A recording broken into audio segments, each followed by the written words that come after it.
Jelena Dokic has lived a pretty extraordinary life so far. She grew up in front of Australia on the tennis court. She was controversial and in fact often not liked. What we didn't know is that away from the tennis court, Jelena was living a life of misery.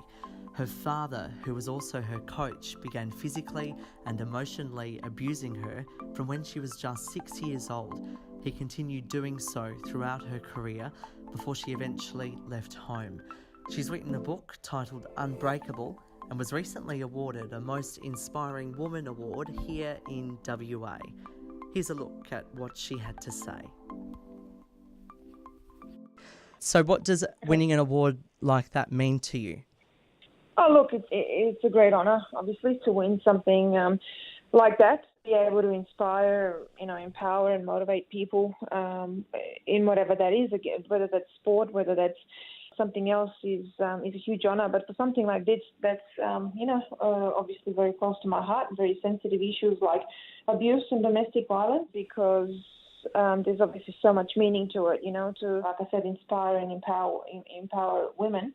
And to be called inspiring is actually still a little bit surreal. So, look, I'm very, very proud of it, and it's amazing to be able to be actually, be able to do it now, and be able to look to you as the face of something.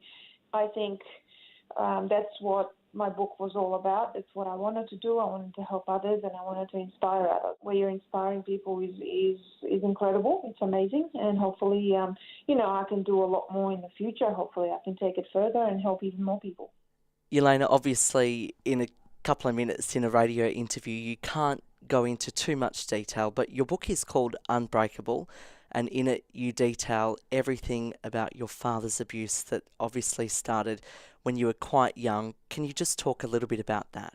Yeah, look, that's to again tell it in an interview like this, whether it's in radio interview, TV or newspapers, is hard. That was the whole point of the book, because the abuse went on for, almost 25 years. But anything from, physical, emotional, verbal abuse that started from when I was, 6 years old, and went on, as I said, for 25 years. So, I was very open and honest in my book. I describe a lot of the abuse, especially the physical abuse, in my book, and I go into a lot of detail, very open and honest. The book it's raw, at times probably a little bit hard to read, but it's reality. It's what happens, and that's why I think it was important to tell the story. Yeah, and was that sort of a coping mechanism for you? Had you always intended that one day you may write a book and help you cope? I didn't do it to help me cope. I did it because I knew it's a story that needed to be told. I was, I think, always kind of, people were misunderstanding of who I was as a tennis player, as a person. I did it also, as I said, to help a whole lot of other people that I think can benefit from the book. That's what I write at the end of the book as well. If only one person, if it helps only one person, it's worth it. It's mission accomplished. But it's already done so much more than that. But in the end, it ended up being really cathartic for me. It ended up being really good for me, but those were not the reasons why I did it, because I was actually kind of in the process. It was hard. It was difficult to almost relive all those difficult moments, and I didn't know what that would feel like when the book comes out, how it would be received. But it's been incredible. So yeah, it's obviously been really good for me on a personal level. Yeah, I didn't go into the project, to be honest with you, thinking about myself. In terms of tennis, it's obviously more of an individual sport. So I suppose it may become quite lonely at times, but it's also a sport where there's a lot of pressure from parents or other people outside. How important is it, do you think, for players to seek help and open up to others? And what networks might be available for people these days compared to when you were younger? Look, it's tough because it's a very individual sport. I think any professional sport's tough, but especially when it's not a team sport, it's very difficult. There's not too many, I think, at times, people that you can open up to, that you can turn to. So that makes it really quite difficult. Yeah, as I said, it's very competitive. So it's also at times very hard to even open up to, people that you play against or compete against.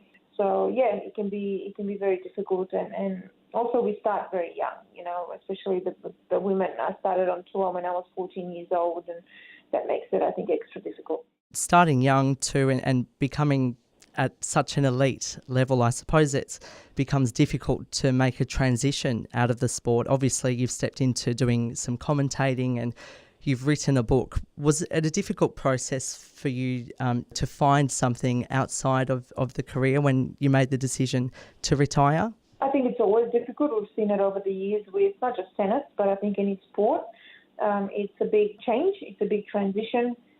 When you're a professional athlete, you're almost in this bubble and doing something that's actually really, not reality. It's not what real life is all about. And when all that ends and all those countless hours of training and traveling and that hectic lifestyle that we get used to, and having a lot of people around you, people working for you, fans and crowds and everything, all that goes away. And then a lot of people struggle to get back into real life. I think I've been quite lucky because I straight away had quite a few projects. That includes the book, which took up, over a year and a half. So, I've been lucky. I straight away went into a couple of things, from commentary or the media work to my book to motivational speaking. So I think I've been fortunate also that I'm, quite good at a couple of things that I've tried. So, it's been going really well. I still obviously have more things that I want to do, that I want to try, and that I want to, still do. So, it's tough, but I think I've done pretty well because I finished about 4 years ago, and I struggled the first maybe year and a half to, exactly know what I want to do, but then I found my footing pretty quickly after that. Absolutely. And just finally, for the young sports people out there today, obviously you had a really strong passion for tennis at quite a young age. What would be your piece of advice for them to get involved in a sport, working towards the level that you eventually reached? Oh, look, I think you don't necessarily always have to be a professional athlete to be involved in sport. I think it's great to do any type of sport, whether it's professional or whether it's just recreational. So even if you don't end up being good enough to go into a professional sport, I still think it's something really good, whether you're young, so whether it's kids or whether it's adults to be involved in. I think it's something that really sets good habits for the rest of your life and your lifestyle. So I would I think recommend it to anyone. But as far as professional sport goes, I think quite simple. You got to work hard and follow your dreams and be disciplined. It's a lot of sacrifice, but I think that's what comes with it. And I think in the end it's worth it. It's a lot of hard work, but it's worth it. Absolutely, and you've certainly displayed that throughout your career. Thank you so much, Jelena, for taking some time and talking to me. Congratulations again on the award and all the wonderful work that you do. Thank you so much.